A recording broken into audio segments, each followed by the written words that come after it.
Como se tornar sobrenatural? Pessoas comuns realizando o extraordinário. Do Dr. Joe Dispenza. Prefácio. Ao longo da história humana, há incontáveis relatos sobre pessoas que tiveram experiências que as lançaram além dos limites do que era considerado possível. Desde os 2 séculos e meio de vida de Li Qingwen, o praticante de artes marciais que nasceu em 1677, viveu 256 anos. Teve 14 esposas e mais de 200 filhos antes de morrer em 1933. A cura espontânea de uma série de doenças documentada pelo Instituto de Ciências Intelectuais em 3.000 referências de mais de 800 jornais em 20 idiomas, a evidência claramente nos diz que não somos o que nos disseram no passado, e menos ainda o que nos permitimos imaginar. À medida que a aceitação do potencial humano expandido ganha força, a questão deixa de ser o que é possível na vida e passa a ser como fazer isso. Como despertar o nosso extraordinário potencial na vida diária? A resposta para essas perguntas forma a base deste livro. O Dr. Joe Dispenza é médico, cientista e místico dos tempos atuais. Também é um sintetizador de informações com uma visão que vai além dos limites de uma única disciplina científica, extraindo informação de vários campos da ciência sólida, como epigenética, biologia molecular, neurocardiologia e física quântica. Joe cruza as fronteiras tradicionais que no passado separavam pensamento científico e experiência humana. Com isso, abre a porta para um novo e arrojado paradigma de autofortalecimento, uma forma de pensar e viver com base no que sentimos ser possível em nossa vida, bem como no que aceitamos como fato científico. A nova fronteira de potencial realizado está redefinindo o que significa ser um humano plenamente apto e capacitado. E é uma fronteira promissora para todo mundo, de donas de casa, estudantes e trabalhadores gabaritados a cientistas, engenheiros e profissionais da saúde. O motivo para um apelo tão amplo é que o trabalho de Joe hoje se compara a um modelo testado que professores usaram com sucesso durante séculos com seus alunos. A ideia é simples. Quando temos a experiência direta de um potencial maior, isso nos liberta para aceitá-lo em nossa vida diária. O livro que você tem em mãos é o primeiro manual a fazer justamente isso. Nos conduz em uma jornada passo a passo para a realização de nosso maior potencial de corpo, saúde, relacionamentos, propósito de vida e permite que a façamos no nosso ritmo. Foi nas paredes de uma caverna no platô tibetano que vi por mim como esse modelo foi usado por um dos grandes mestres yogis do passado para libertar os alunos de suas crenças limitadas. O legado do ensinamento persiste até hoje, preservado na rocha nativa que foi lar e sala de aula do mestre 8 séculos atrás. Na primavera de 1998, liderei um grupo de peregrinação pelas terras altas do Tibete Ocidental. A rota nos levou diretamente à caverna isolada do poeta, místico e yogi do século XI, o Jetsun Milarepa, conhecido em seu tempo simplesmente como Milarepa. Ouvi falar no lendário yogi pela primeira vez quando era aluno de um místico Sikh, que se tornou meu professor de yoga na década de 1980. Estudei por anos o mistério que cercava a vida de Milarepa. Como ele, filho de uma família privilegiada, escolheu renunciar aos bens materiais, às brutais e trágicas circunstâncias da perda da família e de pessoas amadas para a violência em massa, e como sua vingança e subsequente sofrimento o levaram ao retiro no alto das montanhas do Himalaia, onde descobriu seu extraordinário potencial como um yogi dedicado. Quis ver o lugar onde Milarepa desafiou as leis da física para demonstrar para si e seus alunos que somos confinados apenas pelos limites de nossas crenças. No 19º dia da minha jornada, tive essa oportunidade. Depois de me habituar à baixíssima umidade e à altitude superior a 4.000 metros do nível do mar, fui parar no lugar onde Milarepa esteve diante de seus alunos 800 anos antes. Com o rosto a poucos centímetros da parede da caverna, olhei diretamente para o mistério não resolvido que cientistas modernos nunca conseguiram explicar ou repetir. Foi naquele exato local que Milarepa ergueu o braço na altura do ombro, tocou na rocha e sua mão adentrou a parede como se a pedra não existisse. Quando fez isso, a rocha sob sua mão se tornou mole e maleável, cedendo à pressão. O resultado foi uma impressão perfeita da mão esquerda do Yogi na pedra, para que seus alunos na época e ao longo dos séculos vissem. Apontando as lanternas para as paredes e o teto da caverna, podemos ver outras impressões da mão, revelando que Milarepa tinha oferecido essa demonstração mais de uma vez. Ao abrir a palma da mão e pressioná-la dentro da impressão, pude sentir meus dedos aninhados no molde do Yogi, precisamente na posição que a mão dele tinha assumido 8 séculos atrás. O encaixe era tão perfeito que qualquer dúvida que eu pudesse ter sobre a autenticidade da marca desapareceu completamente. Foi uma sensação inspiradora e de humildade ao mesmo tempo. Meus pensamentos voltaram-se na hora para o homem Milarepa. Eu quis saber o que se passou com ele ao tocar a pedra, em que estava pensando, talvez mais importante, o que ele estava sentindo, como desafiou as leis físicas que dizem que mão e pedra não podem ocupar o mesmo lugar ao mesmo tempo. Como se lesse minha mente, o guia tibetano respondeu as perguntas antes que eu pudesse fazê-las. A meditação do Geshe, grande professor, ensina que ele é parte da rocha, não distinto dela. A rocha não pode contê-lo. Para o grande professor, a caverna representa um local de experiência, não uma barreira limitadora. Nesse local, ele é livre e pode se mover como se a rocha não existisse. As palavras do guia fizeram todo sentido. Quando os alunos de Milarepa viram o professor fazer uma coisa que as crenças tradicionais diziam não ser possível, ficaram diante do mesmo dilema que encaramos hoje, quando optamos por nos libertar de crenças limitadoras. O dilema é o seguinte: o pensamento acatado por familiares, amigos e pela sociedade dos alunos considerava o mundo em termos de limites e fronteiras. Isso incluía a crença de que a parede de uma caverna é uma barreira para a carne de um corpo humano. Porém, quando Milarepa afundou a mão na pedra, seus alunos viram que havia exceções para essa lei. A ironia é que as duas formas de ver o mundo estão absolutamente corretas. Tudo depende de como escolhemos pensar em nós em um dado momento. Quando pus a mão sobre a impressão que o Yogi deixou para seus alunos muito tempo atrás, me perguntei: somos confinados na vida de hoje pelas mesmas crenças limitantes que os alunos de Milarepa enfrentavam em seu tempo? Caso sim, como despertar o poder para transcender nossas crenças limitantes? Descobri que, quando uma coisa é verdadeira na vida, essa verdade aparece de muitas maneiras. Por isso, não é surpresa que a documentação científica das descobertas de Joey em sala de aula nos leve à mesma conclusão a que Milarepa e místicos chegaram ao longo dos séculos. O universo é como é, que nossos corpos são como são e as circunstâncias de nossa vida são como são por causa da consciência e do que pensamos sobre nós mesmos em nosso mundo. Contei a história de Milarepa para ilustrar esse princípio aparentemente universal. A chave para o ensinamento do Yogi é a seguinte: quando experimentamos por nós mesmos ou vemos em outra pessoa alguma coisa que um dia pensamos ser impossível, nos libertamos de nossas crenças para transcender tais limitações em nossa vida.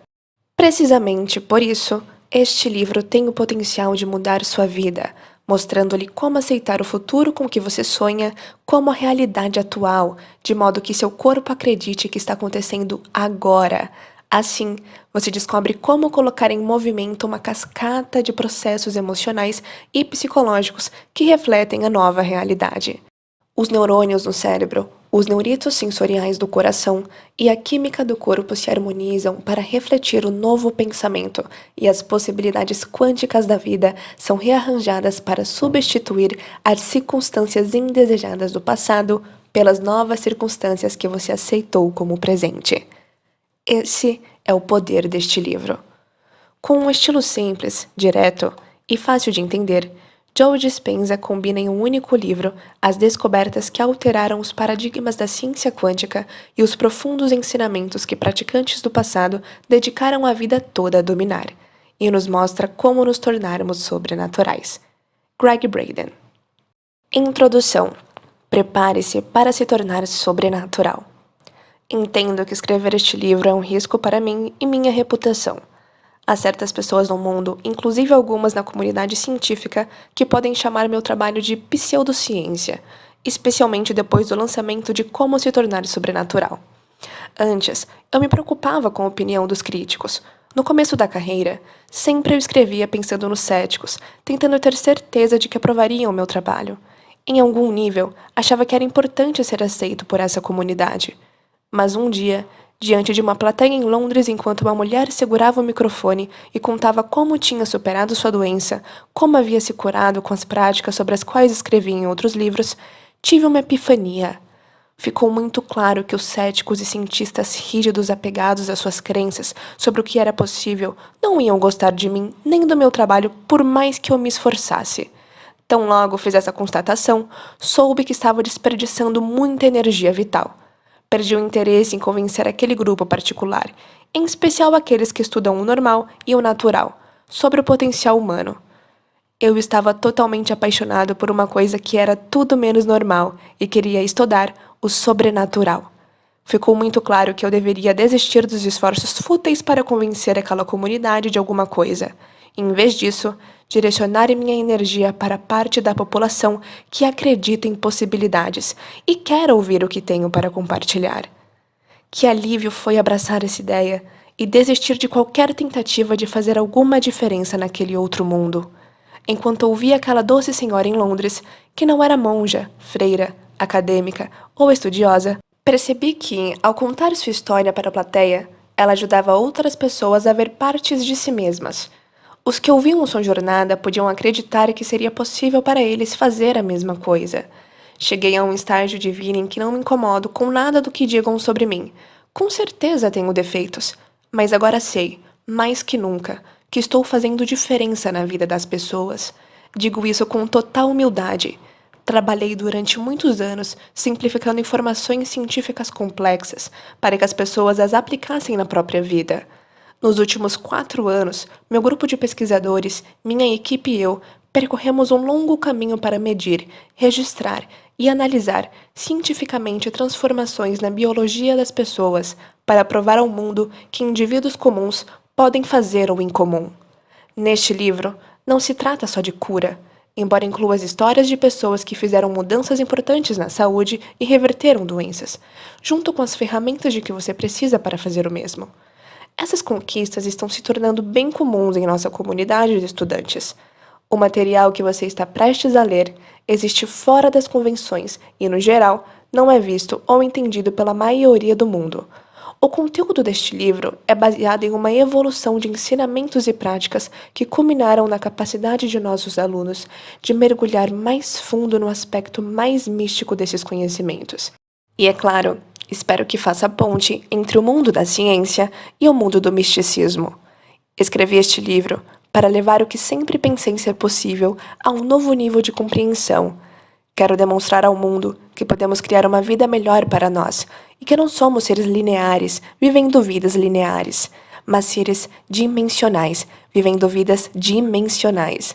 Espero que a leitura deste livro o ajude a entender que você já tem dentro de si latente toda a anatomia, química e fisiologia de que precisa para se tornar sobrenatural, esperando para ser despertada e ativada.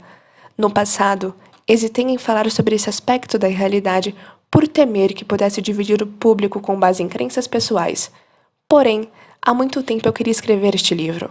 Ao longo dos anos, tive experiências místicas riquíssimas que me transformaram para sempre. Esses eventos internos influenciaram quem sou hoje. Quero apresentar esse mundo de dimensão e mostrar algumas mensurações e estudos que fizemos em nossas oficinas avançadas pelo mundo. Comecei a coletar dados de nossos alunos nessas oficinas, porque testemunhamos mudanças significativas na saúde, e eu sabia que eles estavam mudando sua biologia durante as meditações, em tempo real. Temos milhares e milhares de varreduras cerebrais que provam que essas mudanças não foram apenas imaginadas, mas de fato aconteceram no cérebro. Vários alunos que avaliamos realizaram as mudanças em 4 dias. O cérebro de nossos alunos funciona de forma mais sincronizada e coerente depois da participação em retiros avançados pelo mundo. O sistema nervoso mais organizado os ajuda a ter muita clareza sobre o futuro que podem criar, e eles conseguem se ater à intenção, independentemente das condições no ambiente externo. Quando o cérebro trabalha direito, eles trabalham direito.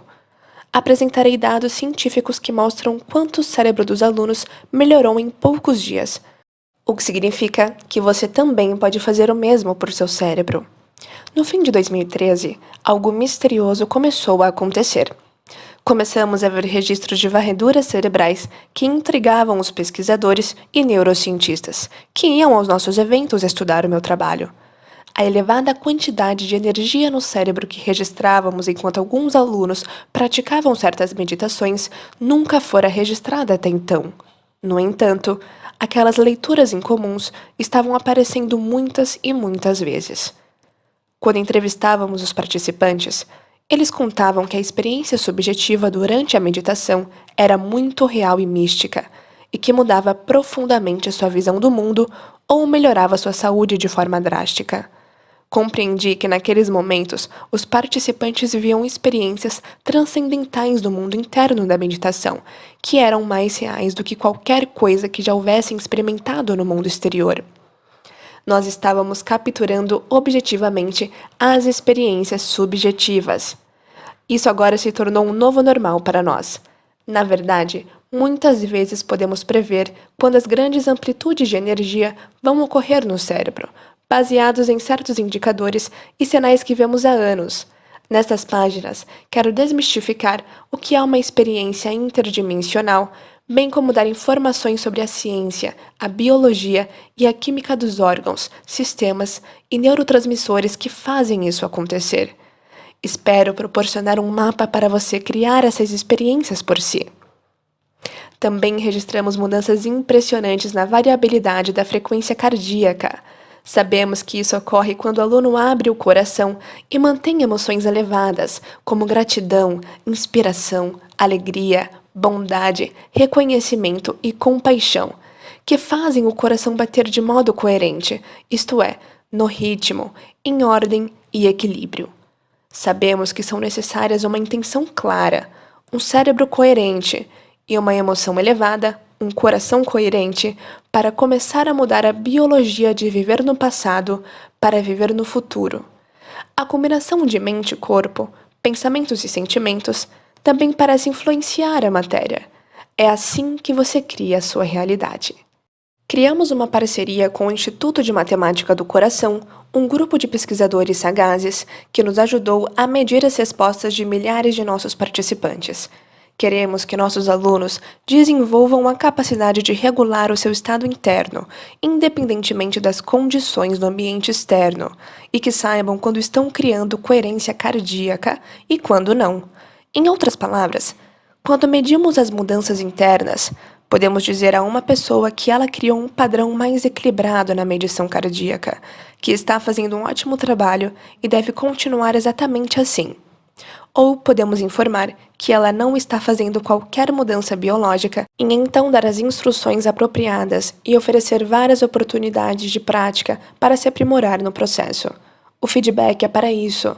Nos informa quando estamos fazendo a coisa certa e quando não estamos.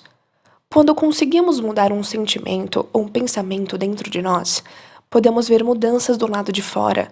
Quando observamos que fizemos certo, prestamos atenção ao que fizemos e fazemos de novo.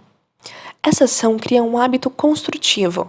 Ao demonstrar como outras pessoas executam esses feitos, quero mostrar o quanto você pode ser poderoso.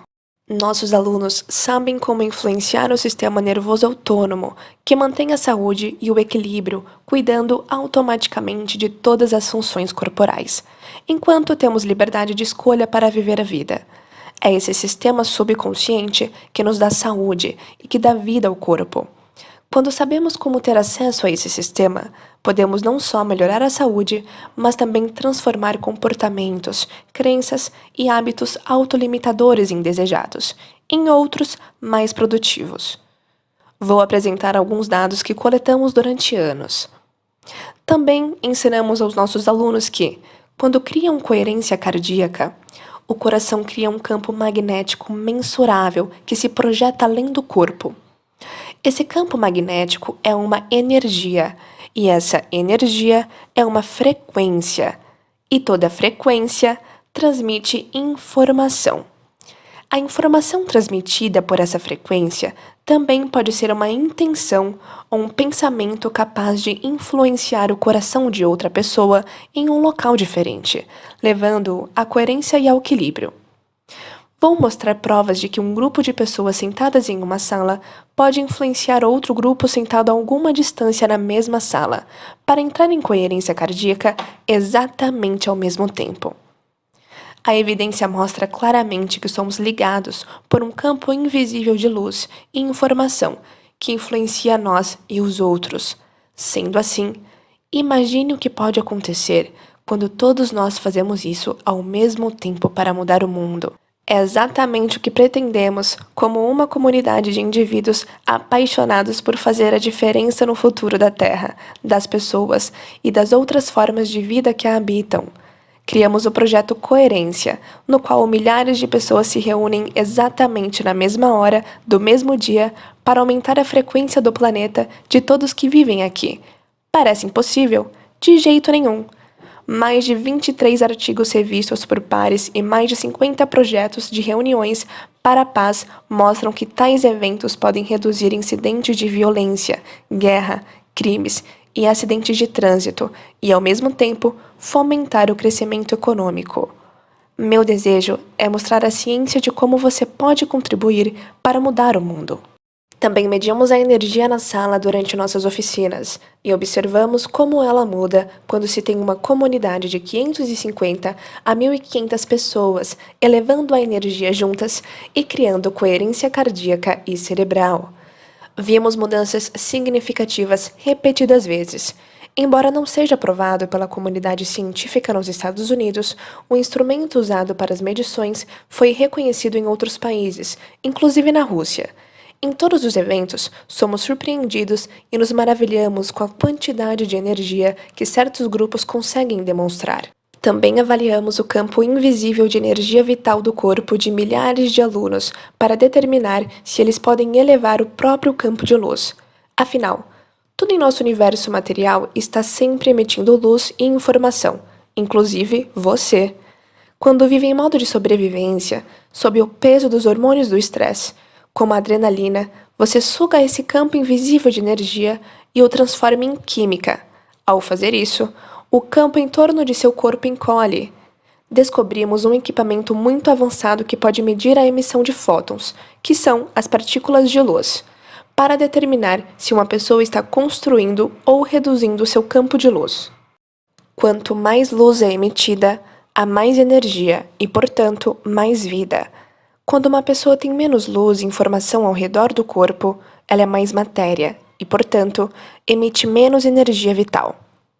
Pesquisas abrangentes provam que as células do corpo e vários sistemas se comunicam não só pelas interações químicas que conhecemos, mas também por um campo de energia coerente, luz, que transmite uma mensagem, informação, que faz o ambiente dentro e em volta da célula dar instruções a outras células e sistemas biológicos. Medimos a quantidade de energia vital emitida pelo corpo de nossos alunos devido às mudanças internas que fizeram por praticar nossas meditações. E quero mostrar quais mudanças podem ser criadas em apenas 4 dias ou menos. Outros centros no corpo, além do coração, também estão sob controle do sistema nervoso autônomo. Eu os chamo de centros de energia. Cada um tem frequência própria, intenção ou consciência própria. As próprias glândulas, os próprios hormônios, a própria química, um pequeno cérebro individual próprio e também a própria mente singular. Você pode influenciar esses centros a funcionar de forma mais equilibrada e integrada. Para isso, precisa antes aprender a alterar as ondas cerebrais para poder penetrar em seu sistema operacional subconsciente.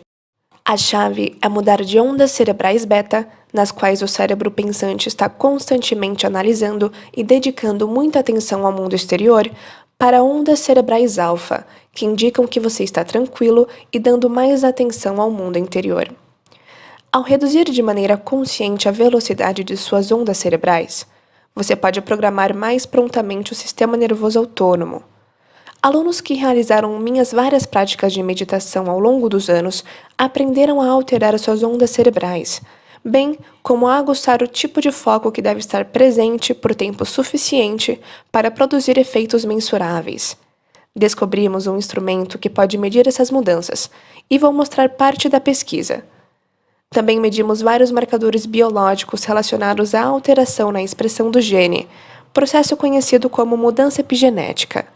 Neste livro, você vai aprender que não é prisioneiro de seus genes, que a expressão de genes é mutável, quando você começa a pensar, agir e sentir diferente.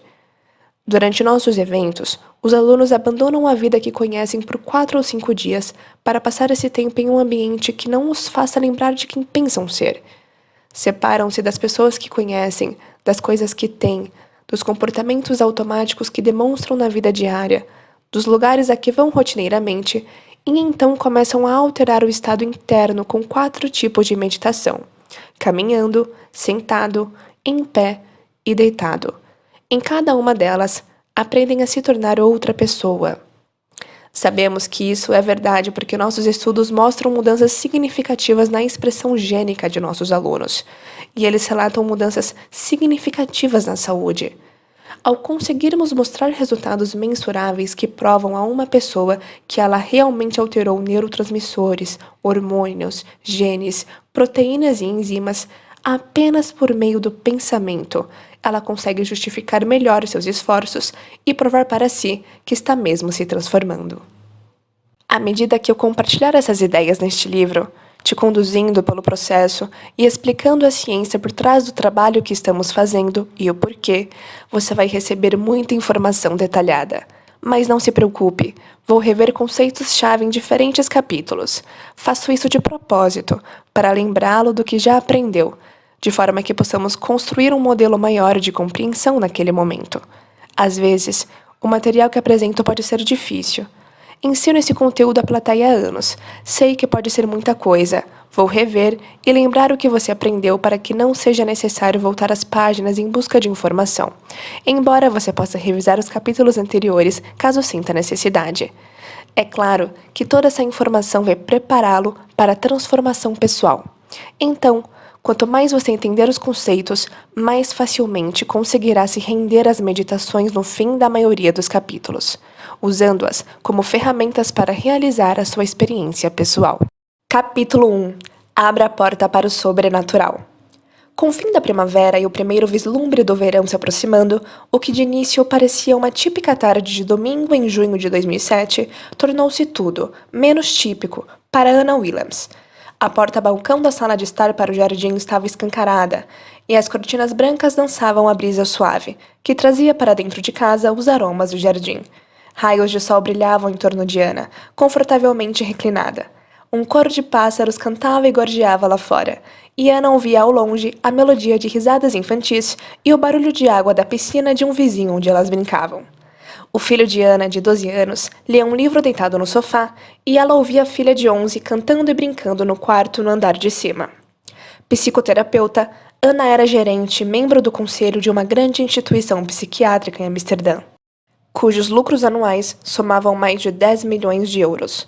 Ela sempre punha em dia a leitura profissional nos fins de semana, e naquele domingo estava reclinada em sua poltrona de couro vermelho, lendo um artigo. Mal sabia Anna que o que parecia o mundo perfeito para qualquer um que olhasse para sua sala de estar naquele dia se tornaria em minutos um pesadelo. Anna se sentia um pouco distraída. Notou que a atenção não estava totalmente focada no material que tentava estudar. Deixou a publicação de lado e fez uma pausa, indagando-se de novo aonde o marido fora. Ele tinha saído de casa cedo naquela manhã, enquanto ela tomava banho, sem dizer aonde ia, simplesmente desaparecera. As crianças contaram que o pai tinha se despedido com um grande abraço em cada uma antes de sair. Anna ligou para o celular do marido muitas vezes, mas ele não retornou as chamadas. Tentou mais uma vez, sem resultado. Definitivamente, alguma coisa estava errada. Às 3h30, tocaram a campainha. Ao abrir a porta, Anna viu 2 policiais do lado de fora. "Senhora Williams?" perguntou um deles. Quando ela confirmou que era a senhora Williams, os policiais perguntaram se poderiam entrar para conversar. Preocupada e um pouco confusa, Anna concordou. Então deram a notícia. Naquela manhã, o marido tinha pulado de um dos prédios mais altos do centro da cidade. A queda obviamente fora fatal. Ana e os 2 filhos ficaram em choque, incrédulos. Ana parou de respirar por um momento e começou a tremer incontrolavelmente. Aquele momento pareceu congelar no tempo. Com os filhos paralisados e em choque, Ana tentou esconder a dor e o estresse pelo bem deles. De repente, uma dor intensa explodiu em sua cabeça, e ao mesmo tempo ela sentiu um doloroso e profundo vazio no estômago. Pescoço e ombros se enrijeceram instantaneamente, enquanto a mente pulava frenética de pensamento em pensamento. Os hormônios do estresse haviam tomado conta. Ana estava no modo de sobrevivência. Como os hormônios do estresse assumem o comando? Do ponto de vista científico, viver em estresse é viver no modo de sobrevivência. Quando percebemos uma circunstância estressante que nos ameaça de algum modo e cujo desfecho não podemos prever ou controlar. Um sistema nervoso primitivo chamado sistema nervoso simpático entra em ação, e o corpo mobiliza uma enorme quantidade de energia em resposta ao estressor. Fisiologicamente, o corpo recorre de maneira automática aos recursos de que vai precisar para enfrentar o perigo. As pupilas se dilatam para enxergarmos melhor, os ritmos cardíaco e respiratório se aceleram para podermos correr, lutar ou fugir. Maior volume de glicose liberado na corrente sanguínea para disponibilizar mais energia para as células. O fluxo sanguíneo é desviado dos órgãos internos para as extremidades, para podermos nos mover rápido se necessário. O sistema imunológico é acionado, depois desligado, enquanto adrenalina e cortisol encharcam os músculos, fornecendo uma descarga de energia para fugir ou enfrentar o estressor. A circulação desloca-se do cérebro anterior racional para o cérebro posterior. Por isso, temos menor capacidade para pensar de forma criativa e contamos mais com o instinto para uma reação instantânea. No caso de Ana, a notícia estressante do suicídio do marido lançou cérebro e corpo no estado de sobrevivência. Em curto prazo, todos os organismos podem tolerar condições adversas lutando, se escondendo ou fugindo de um estressor iminente. Todos nós somos equipados para lidar com explosões de estresse de curta duração. Quando o evento se encerra, o corpo normalmente retoma o equilíbrio em horas, elevando seus níveis de energia e restaurando os recursos vitais. Porém, quando o estresse não termina em algumas horas, o corpo não retorna ao equilíbrio. Na verdade, nenhum organismo suporta viver em modo de emergência por extensos períodos. Por causa do cérebro grande, os humanos são capazes de pensar em seus problemas, lembrar acontecimentos do passado e até prever situações futuras extremas, ativando assim cascatas de substâncias químicas do estresse só com o pensamento. Podemos arrancar cérebro e corpo de sua fisiologia normal apenas pensando sobre um passado bem conhecido ou tentando controlar um futuro imprevisível. Todos os dias Ana revivia aquele acontecimento sem parar. O que ela não percebia é que seu corpo não sabia diferenciar o acontecimento original que havia criado a resposta do estresse da lembrança do acontecimento, que criava as mesmas emoções que a experiência real, vez após vez. Ana produzia a mesma química no cérebro e corpo, como se o acontecimento estivesse acontecendo de novo e de novo. Com isso, o cérebro conectava o evento no banco de memórias continuamente, e o corpo experimentava emocionalmente a mesma química do passado umas 100 vezes por dia, pelo menos. Ao recordar a experiência repetidamente, Ana, sem querer, ancorou cérebro e corpo no passado. Emoções são as consequências químicas, ou feedback, de experiências passadas. Quando os sentidos registram informações vindas do ambiente, grupos de neurônios se organizam em redes. Quando esses grupos congelam-se em um padrão, o cérebro cria um produto químico, que é então enviado para todo o corpo. Esse produto químico é chamado de emoção. Lembramos melhor de acontecimentos quando conseguimos recordar os sentimentos que provocaram. Quanto mais forte o quociente emocional de qualquer acontecimento, bom ou ruim, mais forte a mudança em nossa química interna. Quando notamos uma mudança interna significativa, o cérebro presta atenção a quem ou o que causa a mudança fora de nós e tira uma fotografia da experiência externa. Isso é chamado de memória. Portanto, a memória de um acontecimento pode ser neurologicamente gravada no cérebro, e a cena fica congelada no tempo na massa cinzenta, como aconteceu com Ana. A combinação de várias pessoas ou objetos em um momento e lugar específicos da experiência estressante é gravada em nossa arquitetura neural, como uma imagem holográfica. É assim que criamos uma memória de longa duração. Portanto, a experiência fica gravada no circuito neural, a emoção é guardada no corpo, e é assim que o passado se torna a nossa biologia. Em outras palavras, quando vivemos um evento traumático, ficamos propensos a pensar neurologicamente dentro do circuito daquela experiência e sentir quimicamente dentro dos limites das emoções provocadas pelo acontecimento, de forma que todo o nosso estado de ser, como pensamos e sentimos, fica biologicamente preso ao passado. Como você pode imaginar, Ana sentia uma descarga de emoções negativas, uma tremenda tristeza, dor, vitimização, pesar, culpa, vergonha, desespero, raiva, ódio, frustração, ressentimento, choque, medo, ansiedade, preocupação, opressão, angústia, desesperança, impotência, isolamento, solidão, incredulidade e traição. E nenhuma dessas emoções se dissipava rapidamente. Enquanto analisava sua vida dentro das emoções do passado, Ana sofria mais e mais. Como não conseguia pensar além do que sentia constantemente, e uma vez que as emoções são um registro do passado, ela pensava no passado e se sentia pior a cada dia. Como psicoterapeuta, Ana era capaz de entender racional e intelectualmente o que estava acontecendo, mas nenhum insight poderia transpor o seu sofrimento. As pessoas de seu círculo começaram a tratá-la como alguém que perdera o marido, e essa se tornou a sua nova identidade. Ana associava lembranças e sentimentos ao motivo para o atual estado. Quando alguém perguntava por que ela se sentia tão mal, ela contava a história do suicídio, sempre revivendo a dor, a angústia e o sofrimento. Ana acionava os mesmos circuitos no cérebro e reproduzia as mesmas emoções o tempo todo, condicionando cérebro e corpo a voltar ainda mais ao passado. Todos os dias ela pensava, agia e sentia como se o passado ainda estivesse vivo. Como nossa personalidade é composta por nossa maneira de pensar, agir e sentir, a personalidade de Ana era completamente criada pelo passado. De um ponto de vista biológico, ao contar repetidamente a narrativa do suicídio do marido, Ana literalmente não conseguia superar o que havia acontecido. Começa uma espiral descendente. Ana não conseguia mais trabalhar e tirou licença. Naquele período, descobriu que o marido, embora fosse um advogado de sucesso, tinha feito uma atrapalhada nas finanças pessoais. Ela teria de quitar dívidas das quais não tinha conhecimento e não tinha dinheiro sequer para começar. Como era de se esperar, mais estresse emocional, psicológico e mental se acumulou. A mente de Ana girava em círculos, inundada de perguntas constantemente. Como vou cuidar dos nossos filhos? Como vamos lidar com esse trauma no futuro? Como isso vai afetar a nossa vida? Por que meu marido partiu sem se despedir de mim? Como pude não perceber que ele estava tão infeliz? Falei com minha esposa? Como ele pôde me deixar com 2 filhos pequenos? Como vou conseguir criá-los sozinha? Depois os julgamentos começaram a invadir seus pensamentos. Ele não podia cometer suicídio e me deixar nesse rolo financeiro. Que covarde!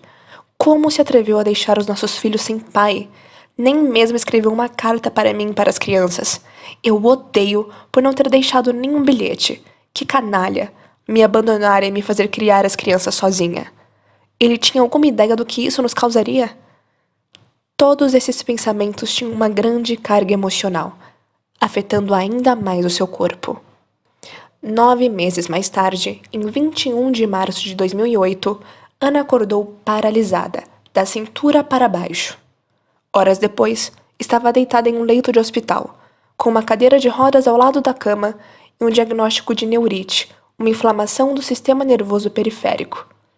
Depois de vários exames, os médicos não conseguiram encontrar uma causa estrutural para o problema. Por isso disseram que Ana deveria ter uma doença autoimune. Seu sistema imunológico atacava o sistema nervoso na área inferior da coluna, rompendo a camada protetora que recobre os nervos, causando paralisia nas 2 pernas. Ela não conseguia segurar a urina, tinha dificuldade para controlar o intestino e não tinha sensibilidade ou controle motor nas pernas e nos pés. Quando o sistema nervoso de lutar ou fugir é acionado e permanece ligado por causa do estresse crônico, o corpo utiliza todas as reservas de energia para lidar com a ameaça constante que percebe no ambiente externo. Portanto, o corpo não tem energia no ambiente interno para crescimento e reparo, o que compromete o sistema imunológico. Por causa do repetido conflito interno, o sistema imunológico de Ana atacava o corpo. Ela havia, por fim, manifestado fisicamente a dor e o sofrimento experimentados emocionalmente. Resumindo, Ana não conseguia mexer o corpo porque não ia em frente na vida, estava presa no passado. Nas 6 semanas seguintes, os médicos trataram Ana com grandes doses de dexametasona intravenosa e outros corticoides para reduzir a inflamação. Por causa do estresse adicional e do tipo de medicamento que estava tomando, que pode enfraquecer ainda mais o sistema imunológico, ela também desenvolveu uma agressiva infecção bacteriana, para a qual os médicos administraram doses maciças de antibiótico.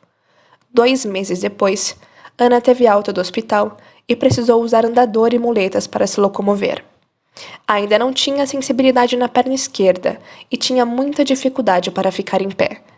Não conseguia caminhar direito. Embora controlasse o intestino um pouco melhor, ainda não segurava a urina. Como você pode imaginar, a nova situação aumentou os já elevados níveis de estresse de Ana. O marido havia se suicidado, ela não conseguia trabalhar para sustentar a si e aos filhos, vivia uma grave crise financeira e tinha passado mais de 2 meses paralisada em um hospital. A mãe teve que se mudar para a casa dela para ajudar. Ana era uma ruína emocional, mental e física. Embora dispusesse dos melhores médicos e dos mais modernos medicamentos em um hospital de prestígio, ela não melhorava. Em 2009, 2 anos depois da morte do marido, recebeu o diagnóstico de depressão clínica e começou a tomar ainda mais remédios. Em consequência, o humor de Ana oscilava violentamente da raiva à tristeza, da dor ao sofrimento, da impotência à frustração, do medo ao ódio. Como essas emoções influenciavam seus atos, seu comportamento se tornou meio irracional. De início, ela brigava com todo mundo à sua volta, menos aos filhos. Depois, começou a ter conflitos com a filha mais nova. A noite escura da alma. Nesse interim, vários outros problemas físicos começaram a surgir, e a jornada de Ana se tornou ainda mais dolorosa. As membranas mucosas da boca começaram a desenvolver grandes ulcerações que se alastraram para o esôfago superior, resultado de outra doença autoimune chamada líquen plano erosivo. Para tratar esse quadro, Ana precisava usar pomadas de corticosteroides na boca, além de mais comprimidos. As novas medicações fizeram cessar a produção de saliva. Ela não conseguia ingerir alimentos sólidos e perdeu o apetite. Ana vivia com os 3 tipos de estresse: físico, químico e emocional ao mesmo tempo. Em 2010, Ana viu-se em um relacionamento disfuncional com um homem que traumatizou a ela e aos filhos com abuso verbal, jogos de poder e ameaças constantes. Perdeu todo o dinheiro, o emprego e a sensação de segurança. Quando perdeu a casa, teve que ir morar com um namorado abusivo. Os níveis de estresse continuavam a subir. As ulcerações se espalharam para outras membranas mucosas, inclusive da vagina, do ânus e mais abaixo no esôfago. O sistema imunológico tinha entrado em colapso total, e agora Ana enfrentava vários tipos de doenças de pele, alergias alimentares e problemas de peso. Aí começou a ter dificuldades para engolir, desenvolveu azia e os médicos prescreveram ainda mais medicamentos. Ana começou uma pequena prática de psicoterapia em casa em outubro. Só conseguia atender em 2 sessões por dia de manhã, depois que as crianças iam para a escola 3 vezes por semana. À tarde, ficava tão cansada e indisposta que se deitava na cama e lá ficava até os filhos voltarem da escola. Tentava estar disponível para eles o máximo possível, mas não tinha energia e não se sentia bem o bastante para sair de casa. Ana não via quase ninguém, não tinha vida social. Todas as circunstâncias de seu corpo e vida lembravam-na constantemente de como as coisas estavam ruins. Ana reagia automaticamente a tudo e todos. O pensamento era caótico e ela não conseguia se concentrar. Não tinha mais energia ou vitalidade para viver. Muitas vezes, quando se excedia a pulsação cardíaca, passava de 200 batimentos por minuto. Ela suava, ofegava e sentia forte dor no peito o tempo todo. Ana estava passando por sua mais escura noite da alma. De repente, Entendeu porque o marido havia posto um fim à vida. Não sabia se poderia aguentar mais e começou a pensar em suicídio. Ela pensava, pior que isso não tem como ficar. Mas ficou. Em janeiro de 2011, a equipe médica que cuidava de Ana encontrou um tumor perto da entrada do estômago e diagnosticou um câncer de esôfago. É claro que a notícia aumentou severamente os níveis de estresse de Ana. Os médicos sugeriram uma quimioterapia rigorosa. Ninguém lhe perguntava sobre estresse emocional e mental, só tratavam os sintomas físicos. Mas a resposta ao estresse estava totalmente ativada em Ana e não podia ser desligada. É impressionante como isso pode acontecer com muita gente. Algumas pessoas nunca superaram as emoções correspondentes a um choque ou trauma, e sua saúde e vida são destruídas por causa disso.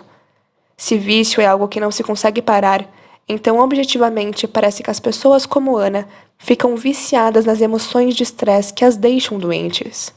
A descarga de adrenalina e de mais hormônios do estresse desperta o cérebro e o corpo dessas pessoas, proporcionando uma descarga de energia.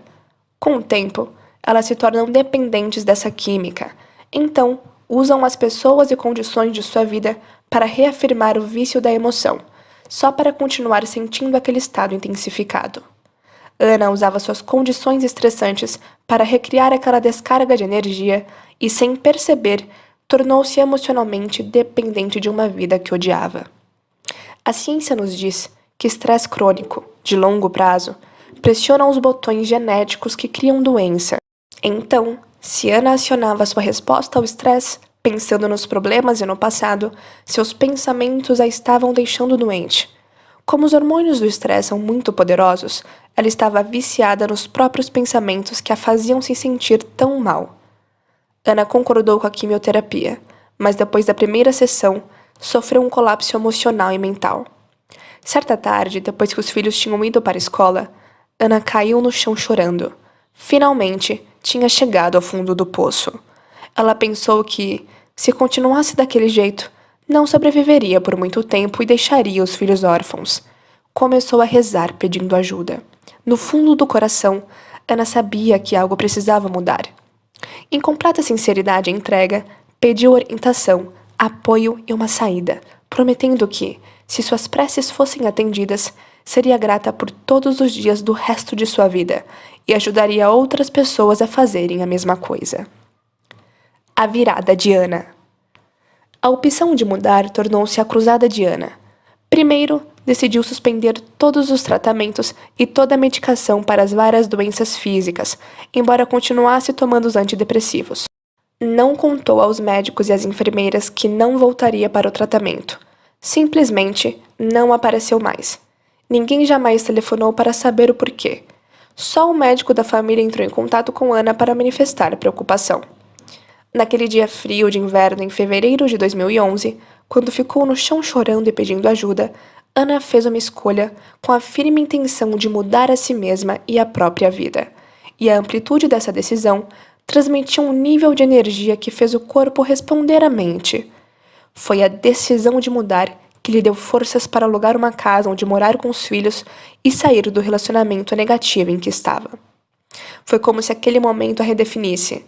Ela sabia que tinha que começar de novo. Vi Ana pela primeira vez um mês depois disso. Um dos poucos amigos que ela ainda tinha havia reservado uma vaga para Ana em uma palestra que eu daria sexta-feira à noite. Esse amigo fez uma proposta. Se Ana gostasse da palestra, poderia ficar para a oficina de 2 dias inteiros no fim de semana. Ana aceitou. Na primeira vez que a vi, estava sentada no auditório lotado, à esquerda do corredor externo, as muletas apoiadas na parede perto de sua cadeira. Como sempre, naquela noite enfatizei o quanto pensamentos e sentimentos afetam nosso corpo e nossa vida. Falei sobre como a química do estresse é capaz de criar doenças. Abordei neuroplasticidade, psiconeuroimunologia, epigenética, neuroendocrinologia e até física quântica. Entrarei em mais detalhes sobre tudo isso mais adiante, mas por hora é suficiente saber que as pesquisas mais recentes nesses ramos da ciência apontam para o poder das possibilidades. Naquela noite, tomada de inspiração, Ana pensou: se eu criei a vida que tenho agora, inclusive a paralisia, a depressão, o sistema imunológico enfraquecido, as úlceras e até o câncer, talvez possa remover tudo com a mesma paixão que criei. Com essa nova e poderosa compreensão, Ana decidiu se curar. Imediatamente após a sua primeira oficina de fim de semana, começou a meditar 2 vezes por dia. É claro que sentar e fazer as meditações de início foi muito difícil. Havia muitas dúvidas a superar, e em alguns dias Ana não se sentia bem mental e fisicamente, mas fazia as meditações mesmo assim. Ela também tinha muito medo. Quando o médico da família telefonou para saber notícias porque ela havia interrompido os tratamentos e suspendido a medicação, disse que Ana estava sendo ingênua e burra e queria piorar e morrer logo. Imagine a lembrança de uma figura de autoridade lhe dizendo isso. Mesmo assim, Ana fazia as meditações todos os dias e começou a superar os seus medos. Muitas vezes era consumida pela sobrecarga financeira, pelas necessidades dos filhos e por várias limitações físicas, mas nunca usava essas condições para deixar de fazer o trabalho interno. Inclusive, compareceu a mais 4 de minhas oficinas naquele ano. Mergulhando dentro de si e modificando pensamentos inconscientes, hábitos automáticos e estados emocionais reflexivos implantados no cérebro e emocionalmente condicionados no corpo, Ana ficou mais comprometida com acreditar em um novo futuro do que no passado conhecido. Ela usava as meditações, combinando intenção clara com emoção elevada, para mudar o seu estado de ser, saindo da vida biológica no mesmo passado para viver em um novo futuro. Todos os dias, Ana se recusava a levantar das meditações como a mesma pessoa que havia se sentado. Decidiu que não iria parar até que todo o seu estado de ser estivesse apaixonado pela vida. Para o materialista, que define a realidade com os sentidos, é claro que Ana não tinha motivo tangível para estar apaixonada pela vida. Era uma mãe viúva, deprimida, com uma grande dívida e sem emprego de verdade. Tinha câncer, sofria de paralisia e ulcerações nas membranas mucosas, sua situação de vida era difícil, sem um parceiro ou alguém importante e sem energia para cuidar dos filhos.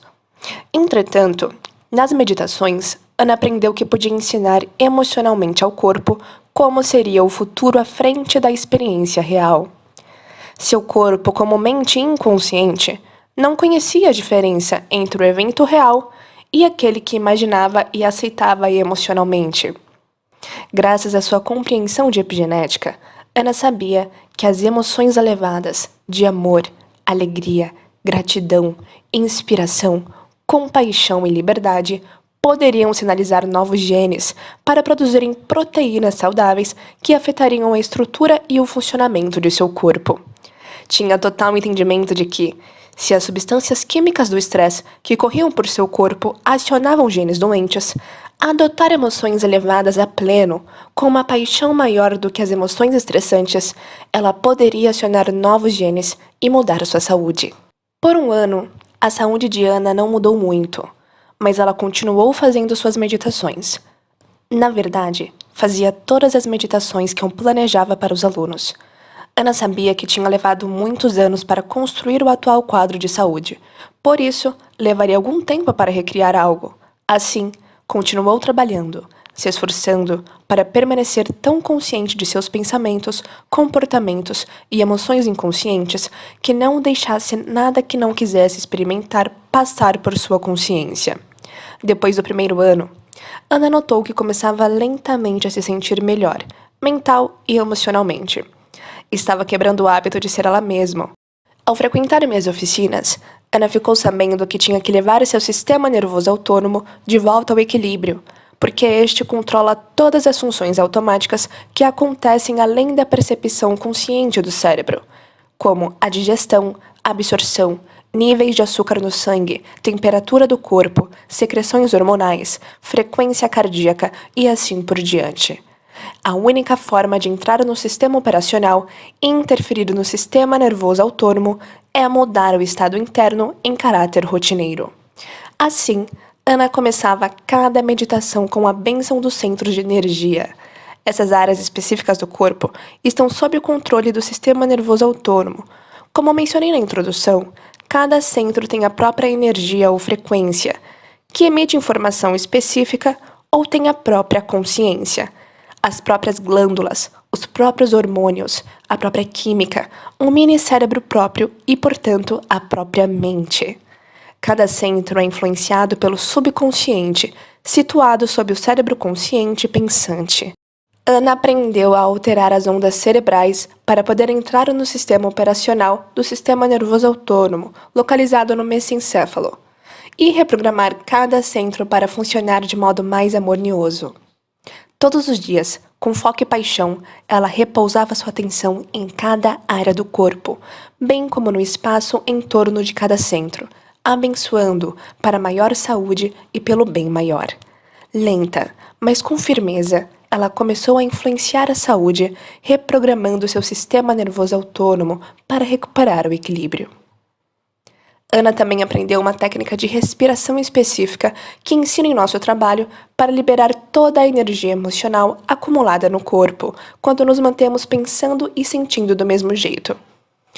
Por pensar constantemente os mesmos pensamentos, Ana criava os mesmos sentimentos e, ao sentir as emoções familiares, pensava mais dos mesmos pensamentos. Ela aprendeu que as emoções do passado estavam armazenadas em seu corpo e que podia usar essa técnica de respiração para liberar a energia acumulada e se libertar do passado. Todos os dias, com uma intensidade maior do que seu vício nas emoções do passado, ela praticava respiração e foi se aprimorando nisso.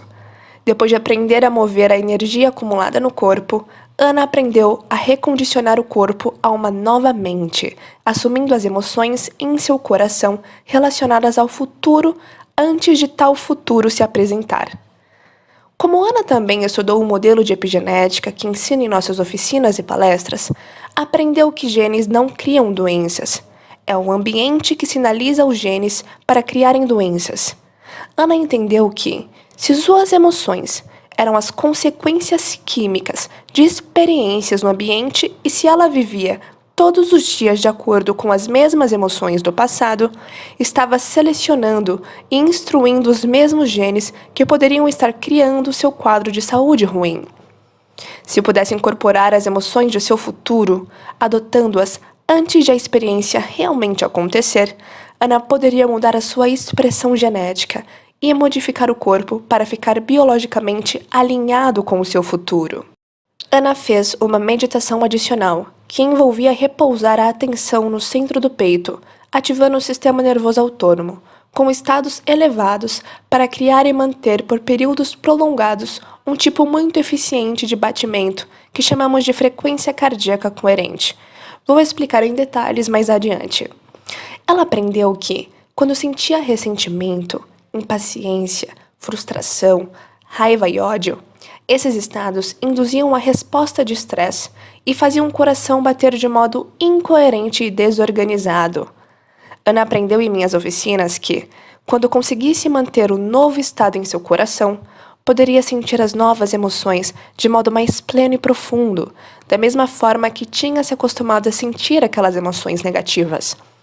É claro que foi preciso um bocado de esforço para trocar a raiva, o medo, a depressão e o ressentimento por alegria, amor, gratidão e liberdade. Mas Ana nunca desistiu. Ela sabia que as emoções elevadas liberariam mais de 1000 substâncias químicas diferentes que reparariam e restaurariam seu corpo. E foi à luta. Ana praticou a meditação caminhando que elaborei, na qual caminhava todos os dias como seu novo eu. Em vez de sentar e meditar de olhos fechados, ela começava essas meditações em pé e de olhos fechados. Entrava no estado meditativo que sabia que mudaria seu estado de ser. Abria os olhos e, ainda nesse estado, caminhava como seu futuro eu. Fazendo isso, Ana incorporava à rotina um novo hábito de pensar, agir e sentir. O que ela estava criando logo se tornaria sua nova personalidade. Ela não queria voltar à inconsciência e ao antigo eu. Por causa de todo esse trabalho, Ana pôde ver seus padrões de pensamento mudar. Ela não mais disparava os mesmos circuitos no cérebro da mesma maneira, de modo que esses circuitos pararam de se conectar e começaram a se separar. Como resultado, ela parou de pensar do jeito antigo. Emocionalmente, começou a sentir lampejos de gratidão e prazer pela primeira vez em anos. Em suas meditações, a cada dia ela dominava algum aspecto do corpo e da mente. Ana se acalmou e ficou bem menos viciada nas emoções derivadas dos hormônios do estresse. Começou até a sentir amor novamente e foi em frente, superando, superando e superando todos os dias em sua caminhada para se tornar outra pessoa. Ana se agarra à possibilidade. Em maio de 2012, Ana participou de uma de minhas oficinas progressivas de 4 dias em Nova York. No terceiro dia, durante a última de 4 meditações, ela enfim se rendeu e se soltou por completo. Pela primeira vez desde que começara a meditar, viu-se flutuando em um espaço negro infinito, consciente de estar consciente de si. Foi além da memória de quem era e se tornou pura consciência, totalmente livre do corpo, de sua associação com o mundo material e do tempo linear. Sentiu-se tão livre que nem se importava com suas condições de saúde. Sentiu-se tão ilimitada que não conseguia se identificar com a atual identidade. Sentiu-se tão elevada que não estava mais conectada ao passado. Naquele estado, Ana não tinha problemas. Deixara a dor para trás e era verdadeiramente livre pela primeira vez. Ela não era seu nome, seu gênero, sua doença, sua cultura ou sua profissão. Ela estava além de espaço e tempo.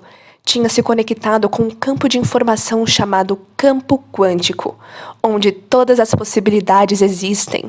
De repente, viu-se em um novo futuro, em pé, sobre um imenso palco, segurando um microfone e falando para uma multidão, contando toda a história de sua cura. Ela não estava imaginando ou visualizando a cena. Era como se tivesse feito um download da informação, como se estivesse se vendo como uma mulher totalmente diferente em uma nova realidade. O mundo interior parecia muito mais real para ela do que o mundo exterior. Ana teve uma experiência sensorial completa, sem usar os sentidos. No momento em que Ana experimentou essa nova vida na meditação, uma explosão de alegria e luz penetrou seu corpo, e ela sentiu alívio em um nível profundo, visceral. Ela entendeu que era alguma coisa ou alguém maior, muito maior que sua saúde física. Nesse estado de intensa alegria, sentiu tanto prazer e tanta gratidão que teve um ataque de riso. Naquele momento, Ana soube que ia ficar bem. Dali em diante, desenvolveu tanta confiança, alegria, amor e gratidão que suas meditações se tornaram cada vez mais fáceis e ela começou a ir muito mais fundo. Quando Ana saiu de seu passado, sentiu a nova energia abrir seu coração cada vez mais. Em vez de ver as meditações como alguma coisa que tinha de fazer todos os dias, começou a esperar por elas ansiosamente. Aquilo se tornou seu estilo de vida. Fazer a prática se tornou o hábito. Energia e vitalidade voltaram. Ana parou de tomar antidepressivos. Seus padrões de pensamento mudaram completamente. Os sentimentos ficaram diferentes. Ela se sentia em um novo estado de ser. Por isso, suas atitudes mudaram drasticamente. Naquele ano, a saúde e a vida de Ana mudaram tremendamente. No ano seguinte, ela compareceu a outros vários eventos, mantendo-se conectada ao trabalho. Ana começou a desenvolver relacionamentos com mais pessoas da nossa comunidade, recebendo mais e mais apoio para continuar a jornada de volta à saúde. Como muitos de nossos alunos, às vezes ela tinha dificuldade em não dar alguns passos atrás para os velhos programas e os antigos padrões de pensamento, sentimento e ação, quando voltava para casa depois de uma oficina. Mas mesmo assim, continuava fazendo suas meditações todos os dias. Em setembro de 2013, os médicos de Ana submeteram a um check-up minucioso, que incluiu vários exames. 1 ano e 9 meses depois do diagnóstico de câncer e 6 anos depois do suicídio do marido, o câncer estava completamente curado e o tumor do esôfago havia desaparecido. Os exames de sangue não tinham indicadores de câncer. As membranas mucosas do esôfago, da vagina e do ânus estavam completamente curadas. Só alguns problemas menores permaneciam. As membranas mucosas na boca ainda estavam levemente avermelhadas, embora não houvesse mais ulcerações, e por causa da medicação que havia tomado para as ulcerações, ela ainda não produzia saliva. Ana tinha se tornado uma nova pessoa, Uma nova pessoa saudável. A doença existia apenas na antiga personalidade. Ao pensar, agir e sentir de maneira diferente, Ana havia reinventado um novo eu. De certa forma, ela renasceu na mesma vida. Em dezembro de 2013, Ana foi a um evento em Barcelona com a pessoa que havia apresentado ao meu trabalho.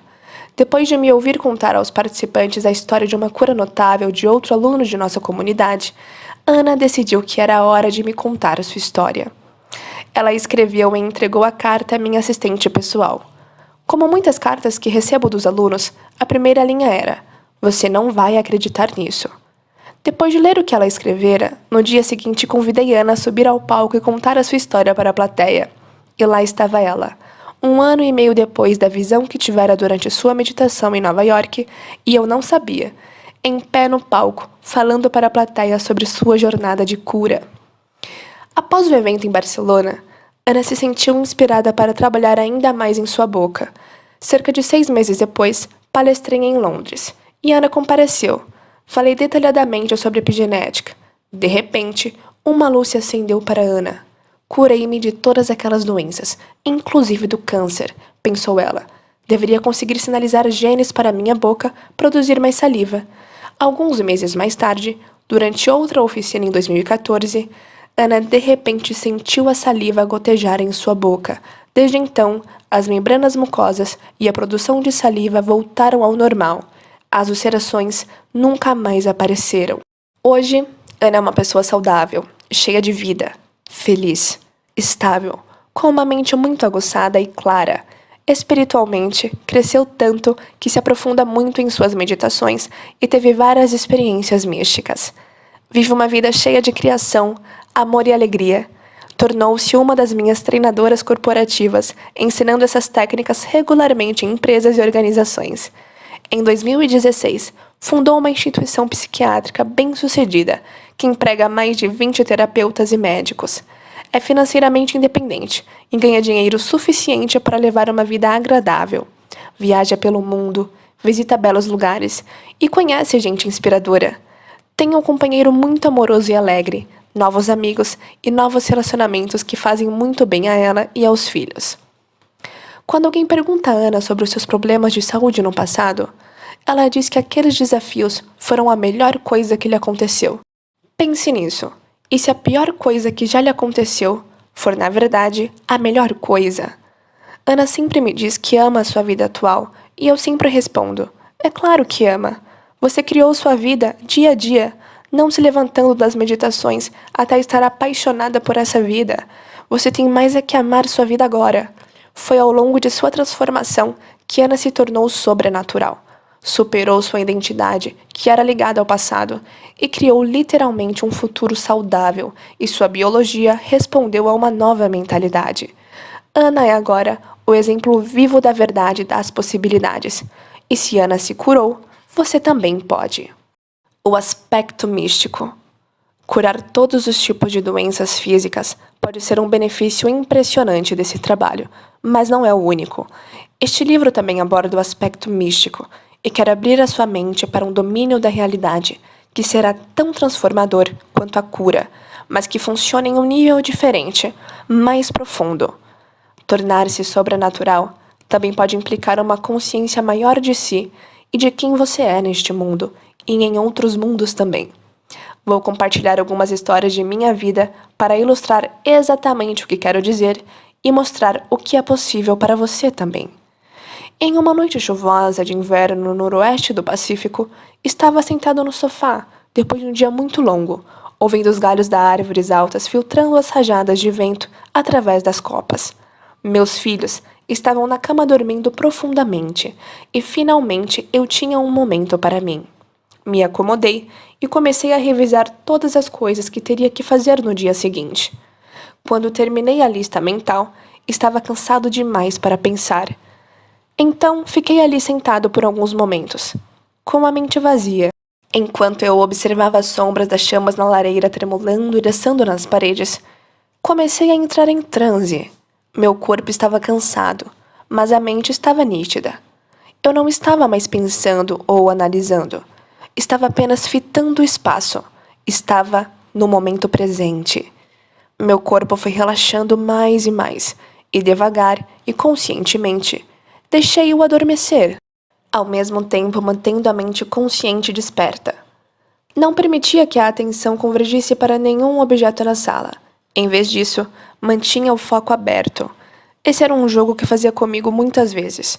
Eu gostava da prática porque, de vez em quando, se tudo se alinhava, eu tinha experiências transcendentais muito profundas.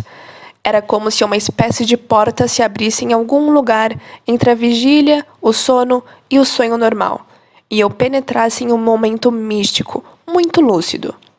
Lembrava a mim mesmo de não esperar nada e simplesmente permanecer aberto. Era preciso muita paciência para não ter pressa, não ficar frustrado ou tentar fazer alguma coisa acontecer. E, em vez disso, apenas escorregar lentamente para dentro daquele outro mundo.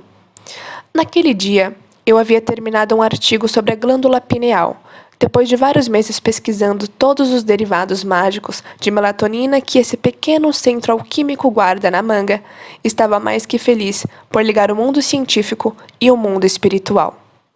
Durante semanas, toda a minha mente fora consumida pela reflexão sobre o papel dos metabólitos pineais, como uma possível conexão com as experiências místicas que muitas culturas antigas sabiam provocar, como as visões xamânicas dos nativos norte-americanos, a experiência hindu do Samadhi e rituais semelhantes envolvendo estados alterados de consciência. Alguns conceitos que tinham sido pontas soltas durante anos haviam se encaixado para mim de repente, e as descobertas fizeram com que eu me sentisse mais inteiro. Pensei estar um passo mais perto de entender a ponte para dimensões mais elevadas de espaço e tempo. Toda a informação que eu tinha assimilado me inspirava a uma consciência mais profunda sobre o que é possível para seres humanos, mas eu ainda estava curioso para saber mais, curioso bastante para levar a consciência ao local onde a glândula pineal se situava em minha cabeça. Em tom casual, perguntei à glândula: afinal, onde você está? Ao repousar a atenção no espaço que a pineal ocupa em meu cérebro e mergulhar na escuridão, de repente, do nada, uma imagem vívida da minha glândula apareceu em minha mente, como uma maçaneta redonda tridimensional. Sua boca estava bem aberta em um espasmo, e ela liberava uma substância branca leitosa. Fiquei chocado com a intensidade da imagem holográfica, mas estava relaxado demais para me agitar ou reagir. Por isso, só me rendi e observei. Era muito real. Eu sabia o que estava vendo diante de mim. Era a minha pequena pineal. No instante seguinte, um relógio enorme apareceu bem na minha frente. Era um daqueles antigos relógios de bolso com corrente, e a visão era incrivelmente nítida. No momento em que repousei a atenção no relógio, recebi uma informação muito clara. De repente eu soube que o tempo linear em que eu acreditava, com o passado, presente e futuro definidos, não era como o mundo realmente funcionava. Entendi que tudo está acontecendo em um eterno momento presente. Nessa infinita quantidade de tempo existem infinitos espaços, dimensões ou possíveis realidades para experimentar. Se existe apenas um momento eterno acontecendo, faz sentido não termos um passado nesta encarnação, muito menos vidas passadas. Mas eu conseguia ver todo o passado e futuro como se olhasse um filme de antigamente, com um infinito número de frames, os frames representando janelas de possibilidades ilimitadas. Era bem parecido com olhar para dois espelhos dispostos frente a frente e ver infinitos espaços ou dimensões refletidos nas duas direções. Mas, para entender o que eu vi, imagine que essas dimensões infinitas estão acima e abaixo de você, na frente e atrás, à esquerda e à direita, e cada uma dessas possibilidades ilimitadas já existiram. Eu soube que, ao repousar minha atenção em qualquer uma dessas possibilidades, eu experimentaria essa realidade de verdade. Também percebi que não estava separado de nada, senti a unicidade com tudo, todo mundo, todos os lugares e todos os tempos. Só consigo descrever esse sentimento como o desconhecido mais familiar que tive em toda a minha vida. A glândula pineal, como logo entendi que me era mostrado, serve como um relógio dimensional que, quando ativado, podemos ajustar para qualquer tempo. Quando vi os ponteiros do relógio se movendo para frente ou para trás, compreendi que, como uma máquina do tempo programada para qualquer tempo específico, também existe uma realidade ou dimensão a ser experimentada em um espaço particular. Essa visão incrível me mostrou que a glândula pineal, como uma antena cósmica, tinha a capacidade de sintonizar informação além dos sentidos físicos e nos ligar a outras realidades que já existem no momento eterno. O download de informação que recebi pareceu ilimitado, mas não existem palavras que possam descrever completamente a magnitude da experiência. Experimentando meus eus passados e futuros simultaneamente. Quando os ponteiros do relógio se moveram para trás, para um tempo passado, uma dimensão no espaço e no tempo ganhou vida. No mesmo instante, me vinha uma realidade relevante em termos pessoais. Só que, surpreendentemente, aquele momento passado estava ocorrendo no momento presente que eu experimentava sentado no sofá da sala de estar. Em seguida, fiquei ciente de que estava em um espaço físico naquele tempo específico. Observei-me como uma criança pequena, enquanto tinha ao mesmo tempo a experiência de ser eu adulto no sofá. Minha versão infantil tinha uns 7 anos de idade e uma febre muito alta. Lembrei de como amava ter febre naquela idade, porque podia mergulhar fundo dentro de mim e ter aqueles sonhos e visões abstratas que sempre acompanham o delírio produzido por alta temperatura corporal. Nessa ocasião específica, eu estava no meu quarto, na cama, com as cobertas até o nariz, e minha mãe tinha acabado de sair do quarto. Eu me sentia feliz por estar sozinho. No momento em que ela fechou a porta, eu soube, instintivamente, que deveria continuar fazendo exatamente o que estava fazendo na sala de estar como adulto, relaxando o corpo aos poucos e permanecendo em algum lugar entre o sono e a vigília. Enquanto me mantinha presente para o que quer que surgisse, até aquele ponto em minha vida presente, eu havia me esquecido por completo daquela experiência infantil, mas quando a revivi, me vi no meio de um sonho lúcido consciente, abrangendo realidades possíveis como os quadrados de um tabuleiro de xadrez. Enquanto me observava como menino, me senti profundamente tocado pelo que ele tentava entender e me perguntei como a criança poderia se apoderar de conceitos tão complicados naquela idade.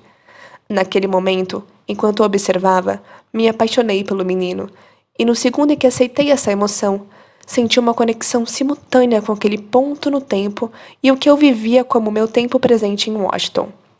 Tive uma compreensão muito forte de que o que eu fazia lá e o que eu estava fazendo agora aconteciam ao mesmo tempo e que aqueles momentos estavam conectados de forma significativa.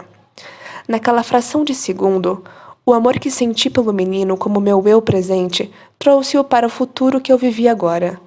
Aí, a experiência ficou ainda mais estranha. Aquela cena sumiu e o relógio apareceu de novo. Tomei consciência de que os ponteiros também podiam se mover para frente. Fascinado, sem inquietação ou medo, apenas observei o relógio avançar no tempo. No mesmo instante, eu estava descalço no meu quintal em Washington, na noite fria. É difícil explicar que horas eram, porque era a mesma noite em que eu estava na sala de estar, mas o eu que estava fora da casa era o eu do futuro naquele agora. De novo, as palavras aqui são limitadas, mas o único jeito de explicar a experiência é dizer que a personalidade futura chamada Joe Dispenza havia mudado imensamente.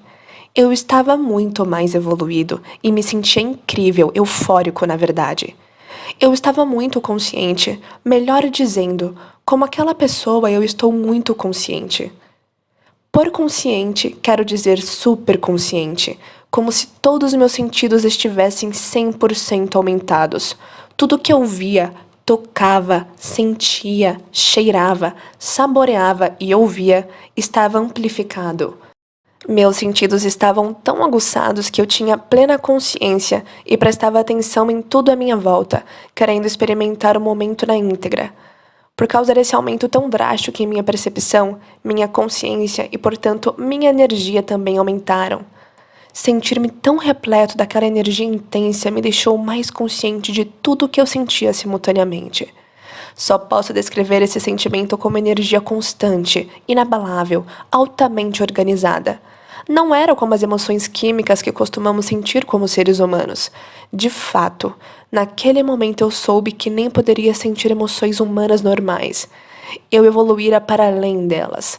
Contudo, senti amor, embora fosse uma forma evoluída de amor, não química, mas elétrica. Sentia quase como se estivesse em chamas, amando a vida com paixão. Era uma incrível alegria pura.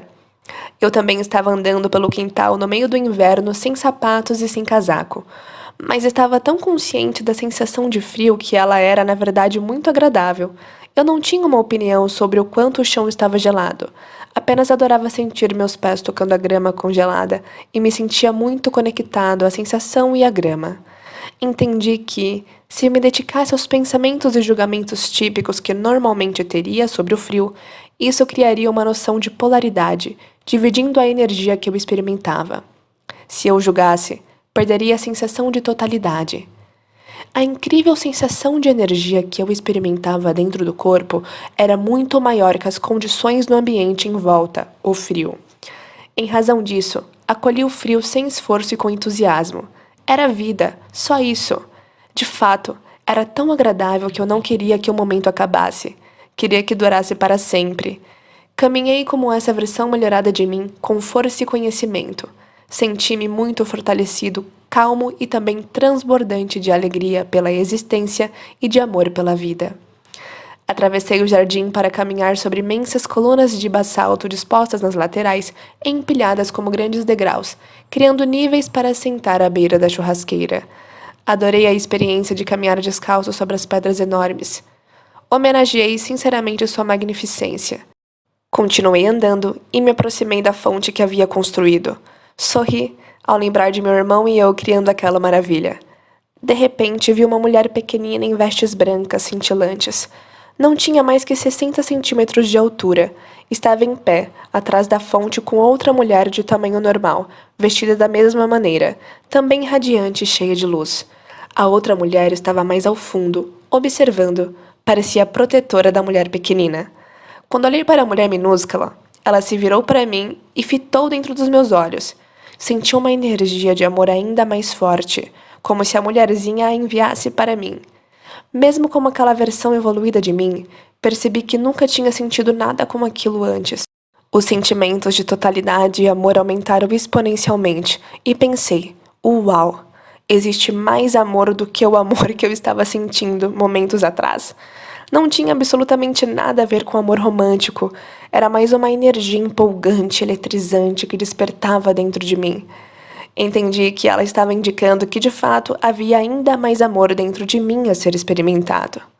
Também compreendi que ela era mais evoluída que eu.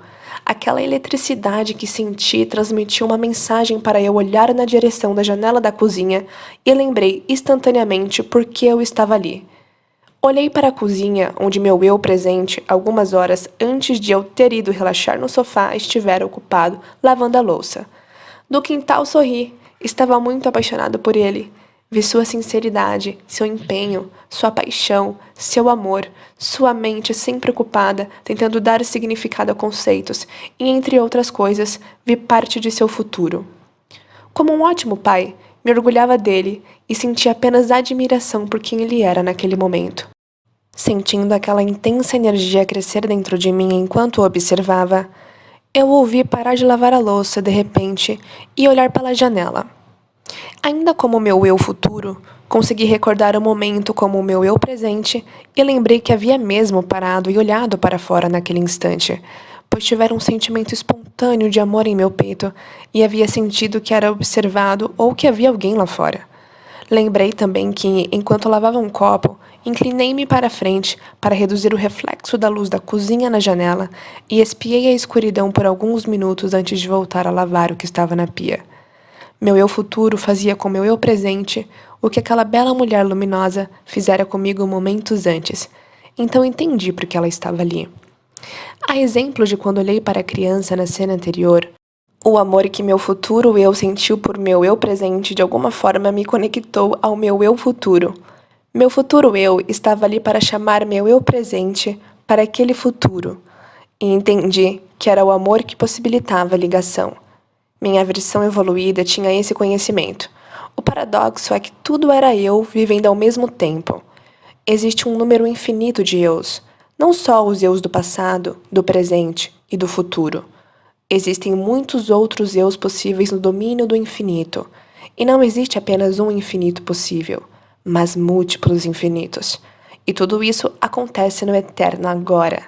Quando voltei à realidade física no sofá, que empalidecia comparada ao mundo dimensional onde eu estivera, meu primeiro pensamento foi: uau, minha visão da realidade é muito limitada. A rica experiência interior proporcionou uma compreensão clara de que minhas crenças, isto é, o que eu pensava saber sobre a vida, sobre Deus, sobre mim, sobre o tempo, espaço e até sobre o que é possível experimentar nesse domínio infinito, eram muito limitadas, e eu jamais percebera até aquele momento. Compreendi que eu era como uma criança com pouco entendimento de magnitude dessa coisa que chamamos de realidade. Pela primeira vez na vida, entendi, sem medo ou ansiedade, o que a expressão "o desconhecido" significa. E soube que nunca mais seria a mesma pessoa. Tenho certeza de que você pode imaginar que, quando algo assim acontece, tentar explicar à família ou aos amigos pode dar a impressão de algum desequilíbrio químico no cérebro. Hesitei em falar sobre o acontecimento com qualquer pessoa. Não tinha palavras para descrever a experiência e não queria energia ruim que a impedisse de acontecer de novo. Durante meses, me preocupei em rever todo o processo que pensava poder ter criado a experiência. Também estava intrigado com o conceito de tempo e não conseguia parar de pensar nisso. Além da mudança de paradigma sobre o momento eterno no tempo, descobri algo mais. Depois do acontecimento transcendental naquela noite, quando voltei ao mundo das 3 dimensões, percebi que toda a experiência ocorrera em cerca de 10 minutos. Eu acabara de viver 2 eventos abrangentes e deveria ter demorado muito mais para toda a experiência se desenrolar. A dilatação do tempo atiçou ainda mais meu interesse em dedicar mais energia para investigar o que havia acontecido comigo. Esperava poder reproduzir a experiência assim que a entendesse melhor. Dias depois daquela noite importante, o centro do meu peito permaneceu eletrizado da mesma maneira que senti quando aquela bela mulher minúscula ativou algo dentro de mim. Eu me perguntava, como esse sentimento pode persistir dentro de mim, a menos que algo real tenha acontecido? Ao repousar a atenção no centro do peito, percebi que o sentimento aumentava.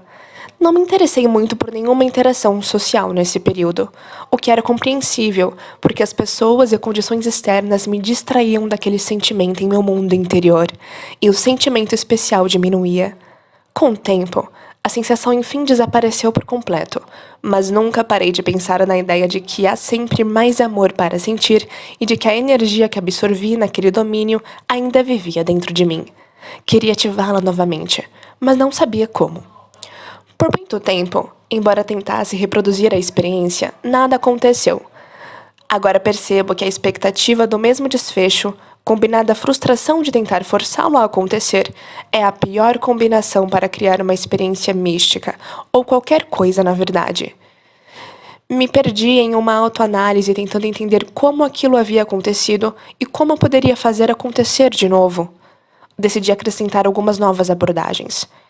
Em vez de tentar recriar a experiência à noite, decidi acordar cedo e meditar.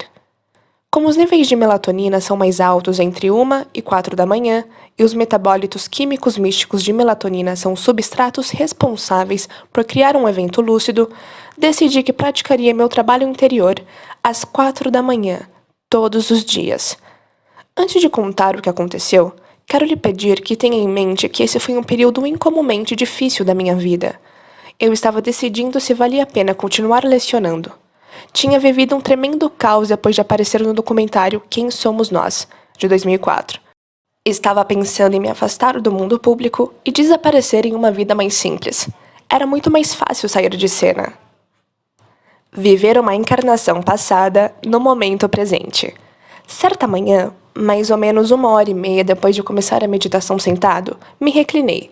Coloquei alguns travesseiros embaixo dos joelhos para não adormecer muito depressa e assim fiquei, entre a vigília e o sono. Quando deitei, repousei a atenção no lugar da glândula pineal em minha cabeça. Dessa vez, em vez de tentar fazer alguma coisa acontecer, apenas me entreguei, dizendo a mim mesmo que seja. Ao que parece, foi a expressão mágica. Agora sei o que significa. Me rendi, saí do caminho, abri mão de qualquer desfecho específico e simplesmente me abri às possibilidades. Quando dei por mim, estava me vendo como um homem forte, em uma região muito quente do mundo, em um lugar que parecia o que hoje chamamos de Grécia ou Turquia.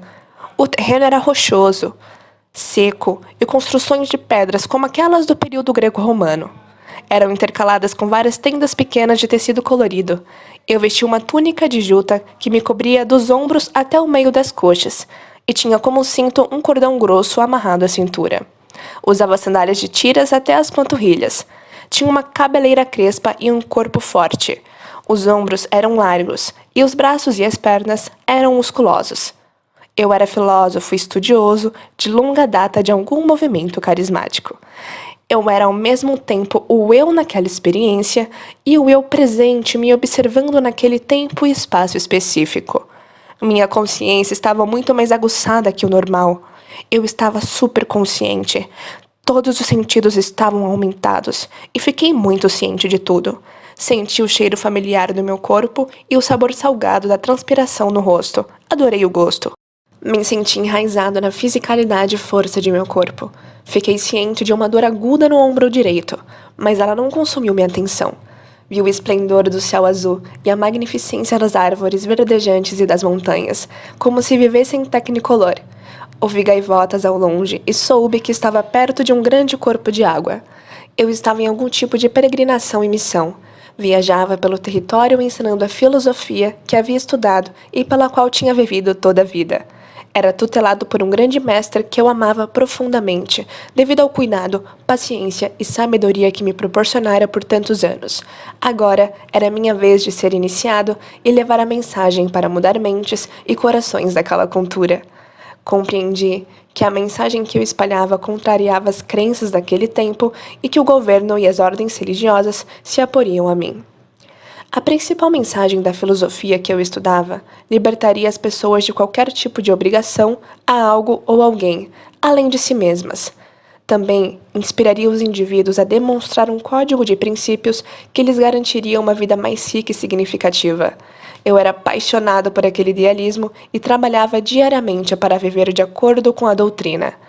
É claro que minha mensagem omitia a necessidade de religião e de qualquer dependência de governos, e isso libertaria as pessoas da dor e sofrimento pessoal. Quando a cena ganhou vida, eu acabara de falar para uma plateia em uma aldeia relativamente populosa. O ajuntamento se dispersava quando súbita e rapidamente vários homens atravessaram a multidão para me prender. Antes que eu pudesse tentar fugir, fui agarrado. Soube que eles haviam planejado bem a estratégia. Se tivessem começado a se mover enquanto eu falava para o povo, eu os teria avistado. Eles haviam calculado tudo com perfeição. Eu me rendi, sem resistência, e me levaram para uma cela onde fui deixado sozinho. Trancado em um cubículo de pedra com frestas estreitas no lugar de janelas, tive a consciência do meu destino. Nada que eu fizesse poderia me preparar para o que ia acontecer. Em 2 dias, fui levado ao centro da cidade, onde centenas de pessoas estavam reunidas. Muitas eram as mesmas que tinham me ouvido falar dias antes, mas agora aguardavam ansiosas a chance de assistir ao meu julgamento e tortura iminente. Fui despido, ficando apenas com uma pequena peça íntima, e amarrado a uma grande laje horizontal, com grandes sulcos abertos nos cantos, por onde passavam cordas.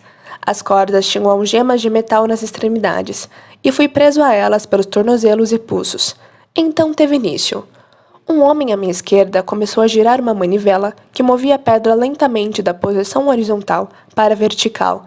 Enquanto o bloco de pedra era erguido, as cordas puxavam meus membros nas 4 direções. Quando cheguei a uma inclinação aproximada de 45 graus, a dor começou de verdade. Alguém que parecia ser um magistrado gritou, perguntando se eu continuaria ensinando minha filosofia. Não levantei a cabeça, nem respondi. Ele então ordenou que girassem mais a manivela. Em dado momento, comecei a ouvir estálidos, evidência de minha coluna se deslocando em certos trechos. Como observador da cena, vi a expressão em meu rosto quando a dor aumentou. Era como olhar para um espelho e me ver. Tive aguda consciência de que era eu naquela pedra. As algemas de metal nos pulsos e tornozelos agora rasgavam minha pele, e o metal afiado queimava. Eu sangrava. Um dos ombros se deslocou. Ofeguei e rugi de dor. Meu corpo convulsionava e tremia, enquanto eu tentava resistir ao rasgar dos membros, flexionando e contraindo os músculos. Relaxar seria insuportável. De repente, o juiz berrou de novo, perguntando se eu continuaria lecionando. Tive um pensamento. Vou concordar em parar de lecionar. Depois, quando me libertarem dessa demonstração pública de tortura, simplesmente recomeçarei. Raciocinei que essa era a resposta certa. Agradaria ao juiz, faria cessar a dor e minha morte, e me permitiria seguir com a minha missão. Balancei a cabeça lentamente em silêncio. O juiz me pressionou para verbalizar o não, mas eu não falava.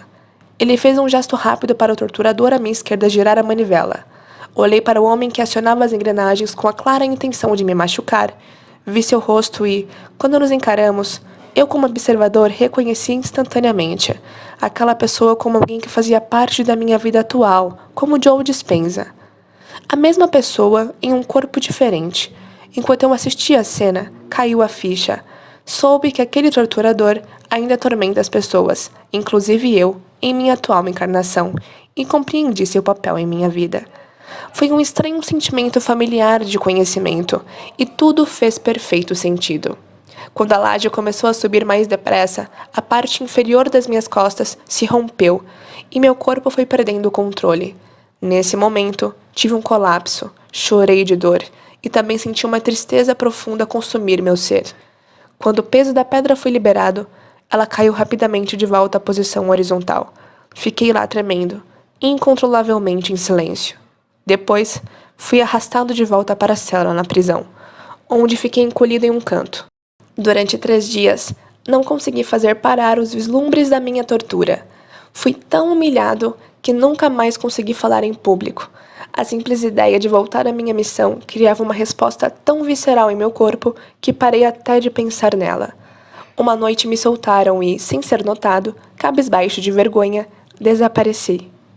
Nunca mais consegui encarar ninguém. Sentia que tinha falhado em minha missão. Passei o resto da minha vida em uma caverna perto do mar, pescando e vivendo em silêncio como um ermitão. Enquanto via a saga daquele pobre homem e sua escolha de se esconder do mundo, entendi que aquilo era uma mensagem para mim. Soube que em minha vida presente não poderia desaparecer e me esconder do mundo de novo, e que minha alma queria que eu visse que tinha que continuar o meu trabalho. Tinha que fazer o esforço de defender uma mensagem e nunca mais fugir das adversidades. Também reconheci que não havia falhado. Eu tinha feito o melhor que eu podia. Eu sabia que o jovem filósofo ainda vivia no eterno momento presente como vários eus possíveis e que eu poderia mudar o meu futuro e o dele, nunca mais sentindo medo de viver pela verdade em vez de morrer por ela. Cada um de nós tem diversas encarnações possíveis que existem no eterno momento presente, todas esperando para serem descobertas. Quando o mistério do eu é revelado, podemos despertar para a compreensão de que não somos seres lineares, vivendo uma vida linear, mas sim seres dimensionais, vivendo vidas dimensionais. A beleza por trás das infinitas probabilidades que esperam por nós é que a única forma de mudar aqueles futuros é mudar a nós mesmos no momento presente infinito. Parabéns por você ter finalizado o primeiro capítulo da série Como se tornar sobrenatural. Te espero no segundo capítulo, O Momento Presente. Até a próxima!